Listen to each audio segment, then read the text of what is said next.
बिस्मिल्लाहिर्रहमानिर्रहीम अस्सलाम वालेकुम। तो मौलाना कोकब नूरानी साहब ने अगर दे दिए लाइव सवालों के जवाब तो मेरी बीवी को 3 तलाक। कोई दूसरी राय नहीं है मेरे भाई, कोई दूसरी राय नहीं है। नंबर सबका आ जाएगा इंशाअल्लाह ताला धीरे धीरे।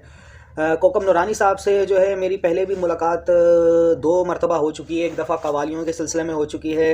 कवालियों के सिलसिले में मैंने बातचीत उनसे की और मैंने कहा कि भाई कुरान हदीस से ये सारे मतलब कवाली वगैरह के जो मामलात हैं वो कैसे साबित होते हैं। तो काफ़ी देर तक उन्होंने मुझे समझाते रहे और जब मैं इनकी हर दलील का, हर बात का रद्द करता रहा तो फिर इन्होंने मुझे ये कहना शुरू कर दिया कि आप सिर्फ कवाली को ही क्यों फोकस कर रहे हैं, आप अकायद के ऊपर जो है तवज्जो करें। ये वो मैंने कहा बस सही, अब क्या किसी बंदे को अब और मज़ीद नीचा करना, क्योंकि अब मैं समझ गया था उनके पास कोई ठोस जवाब नहीं है कवालियों को लेके। खैर फिर उसके बाद दूसरी बार मेरी मुलाकात जो है वो रमज़ान के महीने में हुई। आज से तकरीबन 2 साल पहले, लगभग 26वें 27वें रोज़े कोई गालिबन बाई चांस मुलाकात हो गई थी, वरना तो ये बोल चैनल के ऊपर होते हैं। तो बहरहाल मुलाकात हो गई। तो मुलाकात में जो है मैंने इनको ये कहा कि कोकब साहब, ये जो देवबंदी हैं आप लोगों के नज़दीक ये लोग गुस्ताख़ रसूल हैं वगैरह वगैरह वगैरह। तो हमें तो आप लोगों ने यही चीज़ आज तक समझाई है कि ये लोग बदबख्त हैं, बदमज़हब हैं, ये वो वगैरह वगैरह। और ये बात आपकी मुझे ठीक लग भी रही है, आप बरेलवी उलमा की लग भी रही है, क्योंकि जब भी देवबंदियों से वीडियो में सवाल पूछने का कहा जाए तो ये लोग जो है वीडियो के लिए एग्री नहीं होते। अहले हदीसों से जब कोई सवाल वीडियो के मुतालिक कहा जाए कि भाई हम सवाल जवाब सेशन करना चाहते हैं, पर सवाल जवाब की जो है वो वीडियो बनेगी, तो वहाबी भी राज़ी नहीं होते और यहाँ तक कि शिया भी राजी नहीं होते।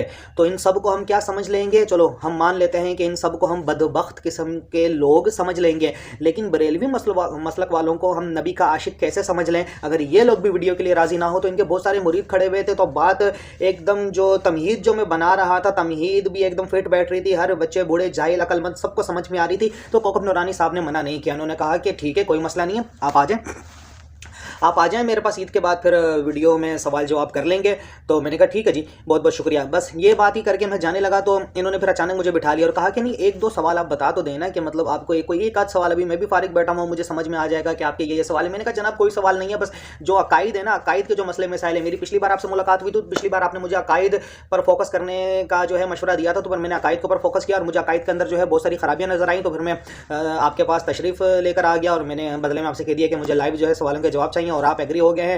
तो मैं अब जा रहा हूं और मेरे कोई सवाल नहीं है, अकायद के मुतालिक ही है। मसला हाजिर नाज़िर, इल्मुल गैब, नज़र नियाज़ वगैरह वगैरह। नबी की कब्रों के अंदर बीवियां आती हैं और नबी शबाशी फरमाते हैं, ठीक है। और इसके 2 मतलब निकालते हैं, लेकिन जो आप लोग दूसरा मतलब क़याम का जो निकालते हो वो भी फिट नहीं बैठता मेरे भाई। तो तो कोकब साहब ने मुझे कहा कि ठीक है मैं आपकी सारी बात समझ गया, लेकिन एक आध कोई सवाल। तो फिर इनको मैंने कह दिया जनाब अब देखो, मिसाल के तौर पर इन्होंने बड़ी मतलब प्लानिंग, मतलब दिमाग से बड़ी होशियारी से इन्होंने मुझसे सवाल उगलवा लिया, और क्यों उगलवा लिया वो भी आपको आगे पता चल जाएगा, वो अभी आप आगे पता चल जाएगा। तो इन्होंने मुझे कहा कि मतलब कोई एक आध सवाल बताओ, तो मैंने उनको बता दिया और मैंने इनको कहा कि जनाब जैसे कि मिसाल के तौर पे आप कहते हैं कि नबी अलैहिस्सलाम जब चाहे जहाँ चाहे आ जा सकते हैं, नबी अलैहिस्सलाम हाजिर नाजिर हैं, तो क्या अल्लाह के जो वली हैं जैसे शेख अब्दुल कादिर जिलानी, लाल शहबाज कलंदर वगैरह वगैरह के, क्या वो भी जब चाहे जहाँ चाहे आ जा सकते हैं? इन्होंने मुझे कहा कि हाँ बिल्कुल वो भी जब चाहे जहाँ चाहे आ जा सकते हैं। तो मैंने कोकब नूरानी साहब को कहा कि हवाला पेश कीजिए। इन्होंने अपने किसी स्टूडेंट को बोला कि मेरी फलानी किताब मंगवाओ। मैंने कोकब साहब को बोला कोकब साहब फलानी किताब नहीं चलेगी, आप हदीस की किताब ही मंगवाएं जहाँ से आपने नकल की है, जिस हदीस की किताब से बात अपनी किताब के अंदर नकल की है, सिर्फ और सिर्फ वही हदीस की किताब मंगवाएं। तो कोकब साहब ने कहा कि आपको अरबी आती है? मैंने कहा कि नहीं मुझे अरबी इतनी ज़्यादा नहीं आती है। तो उन्होंने कहा फिर मैं आपको कैसे समझाऊं? मैंने कहा कि आप मुझे उर्दू तर्जुमा मंगवाएं। उन्होंने आगे से मेरे को बोला कि हमारे पास उर्दू तर्जुमे वाली किताबें नहीं होती। मैंने कहा चलें ठीक है आप अपनी ही किताब मंगवा लें। जब इन्होंने अपनी किताब मंगवाई तो उसके ऊपर वाकई ऊपर अरबी लिखी हुई थी, डराने के लिए, लोगों को डराने के लिए। मौलवी अरबी भी पढ़ देते हैं, नीचे उसका तर्जुमा बयान कर देते हैं, और बोली वाली आवाम, दाढ़ी पगड़ी, टखनों से ऊपर शलवार, कंधे पे रुमाल, इतने बड़े आलिम है, झूठ तो बोल ही नहीं सकते, ठीक है। आवाम को अरबी डराने के लिए पढ़ देते हैं आलिम दीन। तो ऊपर जो है अरबी लिखी हुई थी, नीचे जो है तर्जुमा लिखा हुआ था, और वाकई उसके ऊपर लिखा हुआ था कि औलिया भी जब चाहे जहाँ चाहे आ जा सकते हैं, ये लिखा हुआ था जनाब। अच्छा, तो मैंने कहा ठीक है जनाब, ये हवाला तो आपने मुझे दे दिया, लेकिन इसके आगे ना तो किसी हदीस की किताब का नाम मेंशन है, ना तो किसी रावी नाम मेंशन है कि मतलब ये किस चेन से ये हदीस आ रही है, ऐसी कोई चेन वगैरह भी नहीं लिखी हुई। तो इन्होंने आगे से मुझे पता क्या बोला, पहले आपने मुझसे हवाला मांगा और अब आप मुझसे रावी का पूछ रहे हैं, ये तो गुस्ताखी कर रहे हैं आप हदीस की। मैंने बोला लो भाई, अपने मुरीदों के सामने जो है हदीस की बंद कमरे में गुस्ताखी का फतवा लगवा रहा है, तो अब ये होगा कुछ भी नहीं। मैंने अगर थोड़ा सा कुछ बदले में जवाब अगर दिया कि जनाब ये कैसी गुस्ताखी हो गई, मैंने आपसे अगर रावी का पूछ लिया तो मैंने गुस्ताखी कर ली।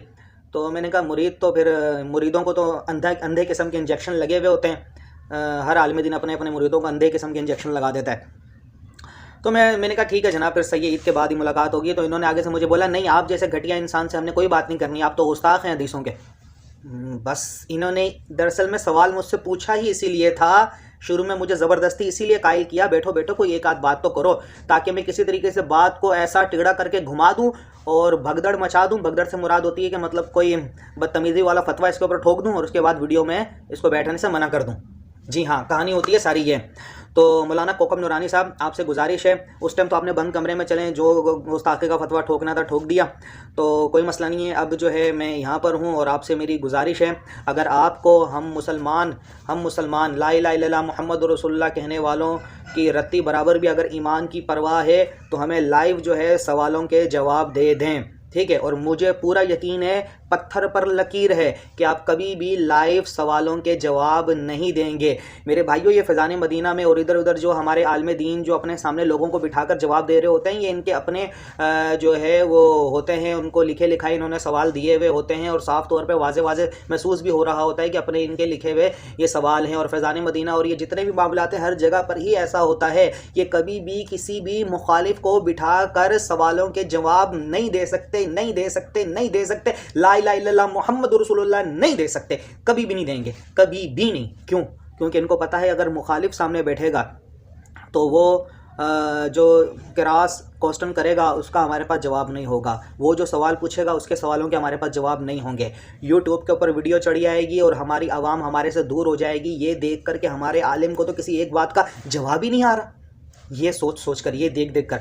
और जब आवाम दूर हो जाएगी तो फिर क्या हो जाएगा?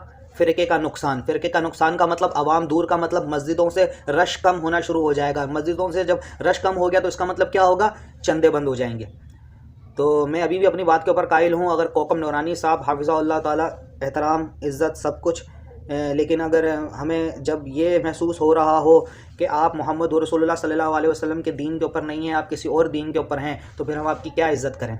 हम अभी भी कह रहे हैं कि अगर आप हमें लाइव सवालों के जवाब दे दें, मैं बरेलवी मसलक इख्तियार करने के लिए तैयार हूँ, मैं मसलक आला हज़रत इख्तियार करने के लिए तैयार हूँ, ठीक है, सारे मामलात को छोड़ने के लिए तैयार हूँ और अपनी बात के ऊपर भी कायम हूँ कि अगर आपने दे दिया लाइव सवालों के जवाब तो मेरी बीवी को 3 तलाक। लेकिन 3 तलाक तब होगी जब सवालों के जवाब देकर जैसे मैं वीडियो नेट के ऊपर चढ़ा दूंगा ना, बस इम्प्लाइड है मेरे बगैर बोले ही तलाक। इतनी बड़ी बात कर रहा हूँ, इतनी बड़ी बातें कोई करता भी नहीं है, सिर्फ वो लोग ही करते हैं जिनको अल्हम्दुलिल्लाह पूरा का पूरा भरोसा होता है कि हम अपने दावे के अंदर एकदम टेंजिबल है, एकदम मजबूत है हम अपने दावे में। ऐसी बातें सिर्फ और सिर्फ वही करता है जनाब।